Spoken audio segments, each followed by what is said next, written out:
भारत आणि अमेरिकेमध्ये 13 कोटी डॉलरचा मोठा लष्करी करार। भारतीय नौदल सागरी सुरक्षा सॉफ्टवेअरसह अद्ययावत यंत्रणा अमेरिकेकडून खरेदी करणार। पहलगाम हल्ल्याच्या पार्श्वभूमीवर कराराला महत्त्व। पाकिस्तानच्या दहशतवादाला खतपाणी। पाकिस्तानला एक भूतकाळ, देशाला खूप त्रास सहन करावा लागला।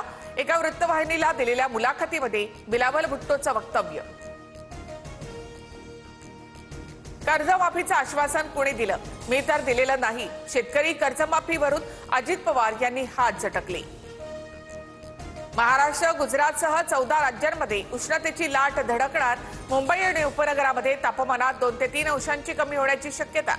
तर नंदुरबारमध्ये उन्हाच्या तीव्रतेमुळे तलावातील मासे मृत झाल्याचा अंदाज। चंद्रपूरमध्ये भीषण पाणी टंचाई, अनेक भागांमध्ये टँकरने पाणी पुरवठा। तर नाशिकच्या आंबेवाडीमध्ये तलाव आटला, पाझरणाऱ्या झऱ्यातून महिलांना पाणी भरण्याची वेळ। राज्यभरात पुढील 4 दिवस हलक्या ते मध्यम पावसाची शक्यता। राजस्थानच्या पूर्व भागात वाऱ्याची चक्रीय स्थिती निर्माण। केदारनाथ धामचे दरवाजे उघडले। अक्षय तृतीयेपासून 4 धाम यात्रा सुरू। मंदिराला आकर्षक फुलांची सजावट।